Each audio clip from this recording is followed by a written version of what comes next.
सोलापूर उत्तर विधानसभेची पोटनिवडणूक 12 तारखेला झाली। आज निकाल पूर्ण झाले। शेवटची 26वी फेरीचा काउंटिंग झाल्यानंतरच आम्ही पत्रकार परिषदेला बसलो आहोत। भारतीय जनता पार्टीने ज्यांना उमेदवारी दिली होती ते सत्यजित उर्फ नाना कदम यांना 77,416 मतं पडली, तर महाविकास आघाडीच्या जयश्रीताई जाधव यांना 96,226 रुपये 18,000चा फरक पडला।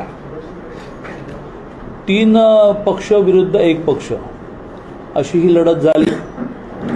3 पक्षांनी अगदी एक दिलाने काम केलं, स्वतःच उमेदवार आहे म्हणून काम केलं, स्वतःची प्रतिष्ठा पणाला लागली असं काम केलं। असं असूनही आम्ही एकट्याने 77,000 मतं क्रॉस केली, तोंडाला फेस आणला। शेवटपर्यंत म्हणजे शेवटच्या 5-6 राऊंड होईपर्यंत काही होऊ शकतं अशा स्थितीमध्ये ही निवडणूक होती आणि त्यामुळे अटीतटीची निवडणूक झाली। शेवटी निवडणुकीमध्ये यश अपयश असतं। या देशाच्या पंतप्रधान इंदिरा गांधींना पंतप्रधान असताना सुद्धा पराभव स्वीकारावा लागला आणि त्यामुळे आपल्या देशातल्या लोकशाहीची सुंदरता ब्युटी अशी आहे की अगदी झोपडपट्टीतला माणूस ज्याचं 2 वेळेचं जेवणही मुश्किल आहे त्यालाही एक मत असतं आणि वर्षाला 1.25 लाख कोटीचा बिझनेस असणाऱ्या मुकेश अंबानींना 1 मत असतं आणि दोघेही आपण कोणाला मतदान करणार आहोत हे सांगत नाही आणि कोणाला मतदान केलंही सांगत नाही आणि त्यामुळे नागरिकांनी दिलेला मतदारांनी दिलेला कौल सगळ्यांना मान्यच करावा लागतो। या निवडणुकीतही नागरिकांनी दिलेला कौल आम्ही मान्य केला आहे। कुठल्याही निवडणुकीमध्ये प्रयत्नांची पराकाष्ठा करायची असते, तशी आम्ही ती केली आणि ती पराकाष्ठा केल्यानंतर यश मिळणं न मिळणं आपल्या हातात नसतं। मी आपल्या माध्यमातून सगळ्या मतदारांचे आभार मानू, कारण 77,000 ही मतं काही स्मॉल फिगर नाही आहे। कार्यकर्त्यांचे खूप मनापासून आभार म्हणतो की त्याने अक्षरशः सरकार नाही, दडपशाही, दंडुकेशाही, पैशाचा वापर, जातीचा वापर अशा सगळ्या वातावरणामध्ये सुद्धा प्रामुख्याने दंडुकेशाहीला न घाबरता, दडपशाहीला न घाबरता, म्हणजे माझ्या अंगावर यायला सुद्धा कमी केलं नाही। मी म्हणजे कोण, मी चंद्रकांत बच्चू पाटील महत्त्वाचा नाही आहे, पण एका ज्या पार्टीचं देशामध्ये 18 राज्यात सरकार आहे, पंतप्रधान ज्या पार्टीचे आहेत, 18 कोटी मतदान ज्यांना पडतं त्या पार्टीच्या राज्याच्या अध्यक्षांना, ज्या राज्यामध्ये 12 कोटी लोकसंख्या आहे, अंगावर येण्यापर्यंत दडपशाही झाली। निवडणुकीमध्ये आपलं मत आपण मांडा, दुसऱ्याचं मत दुसऱ्याला मांडू द्या आणि त्यामुळे निवडणूक पार पडली। आम्ही सगळ्यांचे आभार मानतो। आम्ही याचं विश्लेषण नीट करू, नेमकं आपण कुठे कमी पडलो। 3 मुद्द्यांवर तुम्ही काही विचारण्याआधीच बोललो तर तुम्हाला फार विचारायला शिल्लक राहणार नाही। मुद्दा क्रमांक 1 की आम्ही ही निवडणूक विकासावर लढलो आणि तरीसुद्धा या जिल्ह्याचे पालकमंत्री बंटी पाटील साहेबांचं म्हणणं असं आहे की आम्ही ती जातीवर नेली, धर्मावर नेली। आम्ही हेच मुद्दे मांडले की गेल्या 50 वर्षात तुम्हाला देशात राज्य करायला मिळालं, राज्यात मिळालं आणि प्रामुख्याने कोल्हापूर महानगरपालिकेत मिळालं, तर तुम्ही काय केलं ते तुम्ही 50 वर्षातलं सांगा। आम्ही 5 वर्षात काय केलं आम्ही सांगतो। आम्हाला राज्यात 5 वर्ष मिळाली, कोल्हापूर महानगरपालिकेत कधी मिळालीच नाहीत, केंद्रात 7 वर्ष मिळाली। विकासाच्या दिशेने भविष्यात आम्ही काय करणार, आमचा वचननामा पाहिला तर भविष्यात काय करणार आम्ही हे मांडले। हा एक मुद्दा जो आहे तो प्रामुख्याने या निवडणुकीमध्ये आम्ही विकासावर निवडणूक लढवली। दुसरा मुद्दा हिंदुत्व। हिंदुत्व आमचा अजेंडा नाही आहे, हिंदुत्व आमचा श्वास आहे। 51 साली जनसंघाची स्थापना झाली तेव्हापासून 370 कलम रद्द झालं पाहिजे, 35 रद्द झालं पाहिजे, रामजन्मभूमी मुक्त झाली पाहिजे मांडतो आम्ही। कोणा अन्य पक्षासारखी राजकीय आवश्यकता म्हणून कधीतरी अचानक आम्ही मांडलेलं नाही आणि त्यामुळे हिंदुत्वावर निवडणूक लढवली तर हिंदुत्वावरच आम्ही निवडणूक लढवणार। हिंदुत्व आमचा आत्मा आहे, हिंदुत्व आमचा श्वास आहे आणि त्यामुळे आणि ते हिंदुत्व तुम्हाला जे अपेक्षित आहे, म्हणजे आज पोस्ट फिरते आहे की हे शहर हिंदुत्ववाद्यांचं नाही पुरोगाम्यांचं आहे। हिंदुत्व या शब्दातच पुरोगामित्व आहे। हिंदू या शब्दामध्ये पुरोगामित्व आहे याचं मोठं उदाहरण स्वातंत्र्यवीर सावरकर आहे। ते ज्या प्रकारे विज्ञाननिष्ठ होते तेवढं तर विज्ञाननिष्ठ कोणी पुरोगामी होऊन असू शकत नाही। असे विज्ञाननिष्ठ सुद्धा हिंदुत्ववादी असतात आणि प्रचंड देवदेव करणारे सुद्धा हिंदुत्ववादी असतात। त्यामुळे हिंदू शब्दामध्येच पुरोगामित्व आहे, हिंदू शब्दामध्ये सर्वधर्म समभाव आहे हिंदू राजाने कधीही दुसऱ्या देशामध्ये जाऊन मुसलमानांवर अत्याचार केले नाहीत, मस्जिद तोडले नाही आणि प्रार्थना करायला म्हणजे नमाज पडायला विरोध केला नाही. आणि त्यामुळे नेहमीच आपल्या धर्माचं पालन करताना दुसऱ्या धर्माबद्दलचा आदर हा हिंदू माणसानेच व्यक्त केलेला आहे.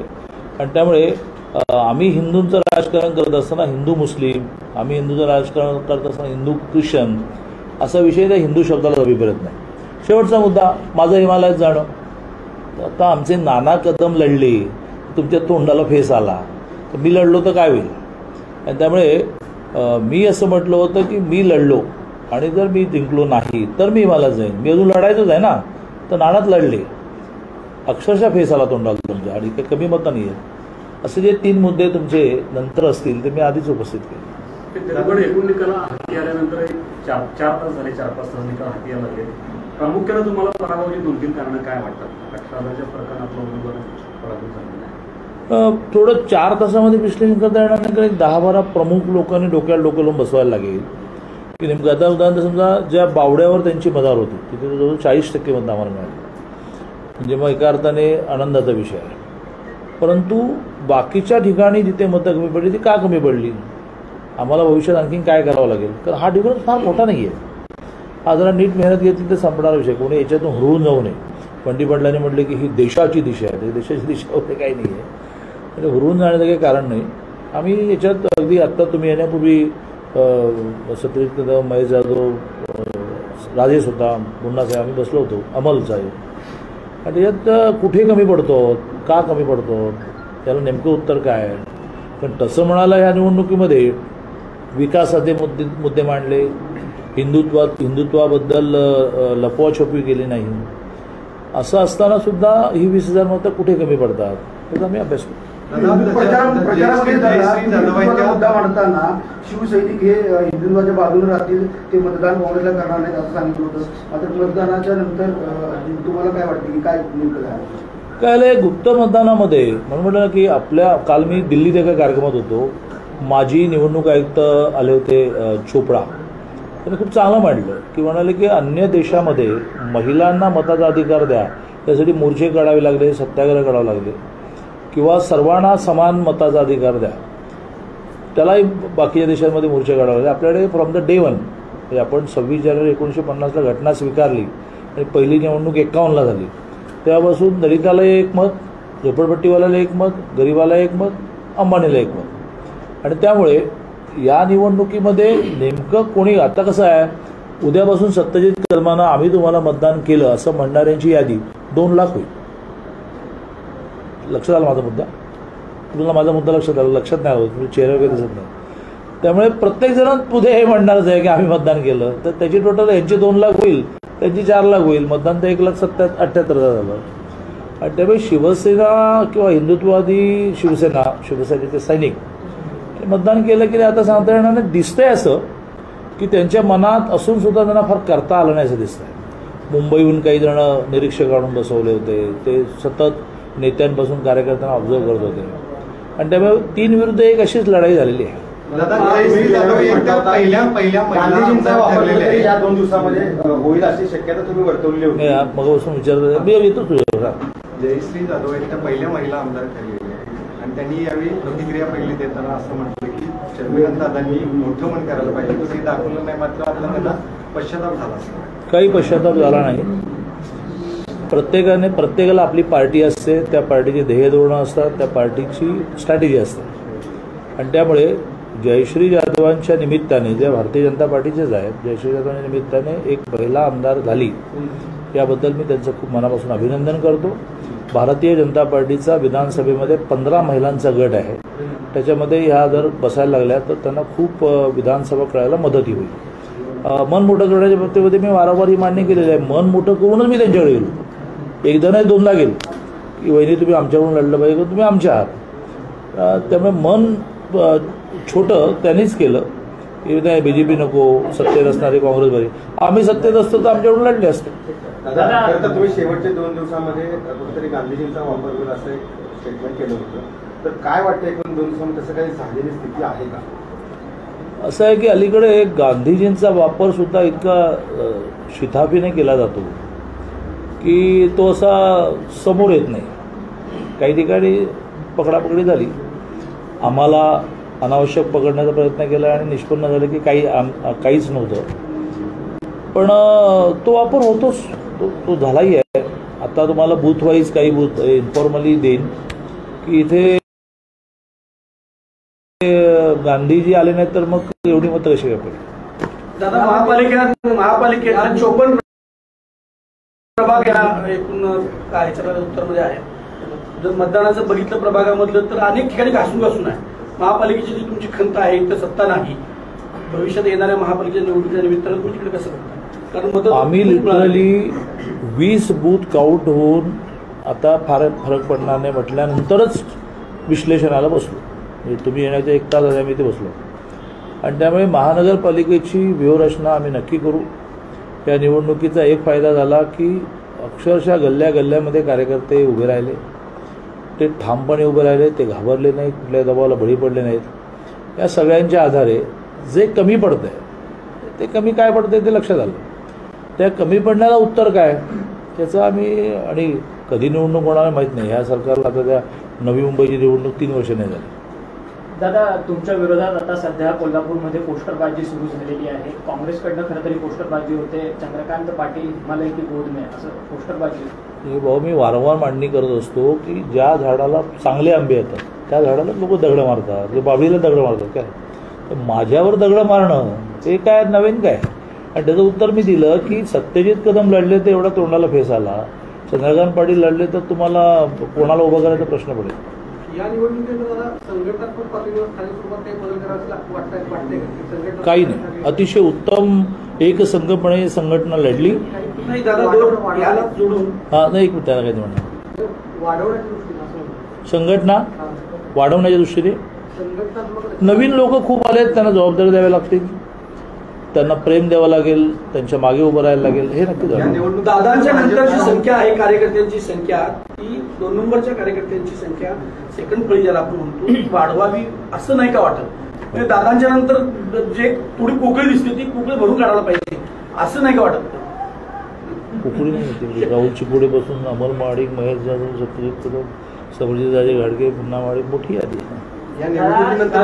मी तर अलीकडे कोल्हापुरात नसतोच, त्यामुळे ही सगळी मंडळी पार्टी चालवतात. अजून बेस वाढवता येईल. या निवडणुकीतली ती उपलब्धी आहे की असे गल्ल्यातले कार्यकर्ते ताकदवाले खूप सापडले. कदमवाडी आणि भोसलेवाडी हे नानांचा होमपीच आहे आणि या होमपीचवरच साधारण 3000चा जे काही आघाडी आहे त्याचा अंदाज होता. मात्र त्या ठिकाणी फक्त 525 मतांची आघाडी मिळाली. तिथं कुठं तर तुम्ही भाजप बूथ वाईज त्याचं विश्लेषण करू. काही ठिकाणी काही थोड्या अनपेक्षित गोष्टी घडल्या, त्याचा नक्की अभ्यास करू. हां दादा, जितेंद्र आव्हाडांनी तुमचा फोटो ट्विट केलाय हिमालयात गेल्याचा आणि परत या म्हणून सांगितलं. कोणी मला पुण्यात फोटो लावून असं म्हणतं की तुम्ही पुण्यात या, कोणी मला फोटो लावून म्हणतं की हिमालयात येऊन परत. माझ्यावर केवढं प्रेम आहे. दादा, जे प्रकारे हिंदुत्व मांडलं भाजपने ते कुठेतरी कोल्हापूरकरांनी नाकारलं असं वाटतंय का? डोस जास्त झाला असं एकूण वाटतंय का? जे हिंदुत्व आम्ही मांडतो ते नव्याने आम्ही मांडलं नाही, ते आम्ही 51 पासून मांडतो. काश्मीरच्या विषयात 370 कलम रद्द करा हे 53 साली श्यामाप्रसाद मुखर्जींनी पहिल्यांदा लोकसभेमध्ये मांडलं, जेव्हा 6 खासदार होते. ते सत्याग्रहाला गेले, तिथे ते मारले गेले, बलिदान झालं त्यांचं. त्यामुळे 370 कलम आज मांडत नाही. अयोध्येचा विषय तर 50 वर्ष चालू, 50 इयर्स, तर किती जणांचे बळी गेले. हिंदुत्व काय आम्ही नवीन मांडत नाही आणि हिंदुत्वाच्या मांडणीमध्ये आम्हाला काही संकोच पण नाही. आणि फक्त एकच वाक्य मी नेहमी जोडतो की आमचं हिंदुत्व हे पूजा पद्धतीत अडकलेलं नाही, दुसऱ्या धर्माचा अवमान करणारा नाही, दुसऱ्या धर्माच्या पद्धतीला सन्मान देणारच आमचं हिंदुत्व आहे. भाजपचा भोंगा कोल्हापूरकरांनी उतरवला असं संजय नाही, भोंगा उतरवला. 78,000 मतं पडली आहेत राहोत. तुम्हाला महानगरपालिकेत कॉर्पोरेशनला नाही जिंकता येत, एवढी महानगरपालिकेत तुमची ताकद असून यावेळेला जरा लढवा. दादा, मागील काही निवडणुकींचा विचार करता आता कोल्हापूर उत्तरमध्ये भाजप किती स्ट्रॉंग झाले असं आपल्याला वाटतं आणि याचा पुढच्या निवडणुकीमध्ये असं आहे की 14 साली आम्हाला 41,000 मतं पडली, आमचे महेश जाधव लढले. त्याच्यानंतर आता आम्हाला 78,000 मतं पडली. थोडा फरक पडला. म्हणजे खरं म्हणजे निवडणुकीच्या राजकारणात 18,000चा फरक हा 9,000 धरायचा असतो. 9,000 मतं तिकडे इकडे आले असं विचारलं असतं. 9,000 मतं अशी दिसत आहेत की ते थोडे प्रयत्न कमी पडले, इथे थोडे प्रयत्न कमी पडले, थोडे प्रयत्न कमी पडले. आणि त्यामुळे 41,000वरून 78 खूप प्रगती. विरोधकांना याचा धसका घेतला असेल, बावड्यात तर नक्की घेतलं असं. दादा एक वेगळा प्रश्न. आज हनुमान जयंती आहे आणि भाजपकडनं आणि मनसेकडनं भोंगे वाजवले जातात, त्यात हनुमान चालिसा वाजवला जात आहे. राऊतांनी असं सांगितलंय की आमदार फुटत नाही आहेत, सत्ता बदल होत नाही आहेत, त्यामुळे भाजपकडनं दंगली घडवण्याचा कुठेतरी प्रयत्न आहे. राऊतांच्या प्रत्येक विषयावर मी काय म्हटलं पाहिजे असं काही नाही. त्याने आता स्वतःच संरक्षण द्यावं वगैरे, कशाला इतरांना. त्या मारुतीचा आणखीन कोप नको.